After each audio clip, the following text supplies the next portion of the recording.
Saudi அரேபியாவில் உள்ள மெக்காவில் ஒலிக்க போகும் தமிழ் மொழி.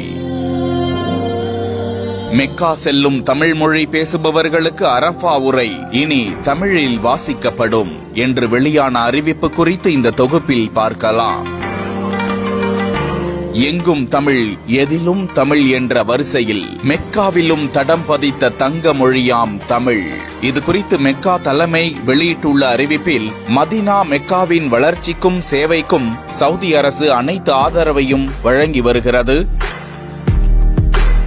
இறை வார்த்தைகளான அரஃபா உரை பல நாடுகளின் மொழிக்கு பெயர்ப்பு செய்யப்பட்டு பணி இந்த வருடம் 5வது வருடத்தில் அடியெடுத்து வைத்துள்ள நிலையில் இந்த திட்டம் 14 மொழிகளை உள்ளடக்கியதாக விரிவுபடுத்தப்பட்டுள்ளது என்றும், அதன்படி ஆங்கிலம், பிரெஞ்சு, மலாய், உருது, பெர்ஷியன், சீன மொழி, துருக்கி, ஸ்பானிஷ் போன்ற மொழிகளில் மொழிபெயர்ப்பு செய்யப்பட்டு ஒலிபரப்பு செய்யப்படுவதாகவும், இந்த நிலையில் இதில் தமிழ், வங்காளம் போன்ற மொழிகள் தற்போது இணைக்கப்பட்டுள்ளதாகவும் கூறப்பட்டுள்ளது.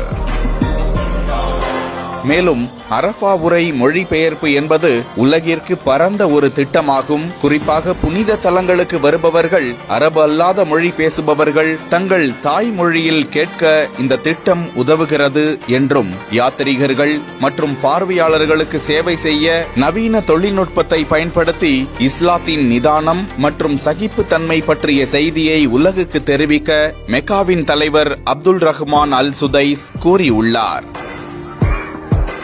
இந்த அறிவிப்பை தமிழ் ஆர்வலர்களும் மெக்கா செல்லும் தமிழ் மொழி மட்டுமே தெரிந்த ஏராளமானோரும் வரவேற்றுள்ளனர்.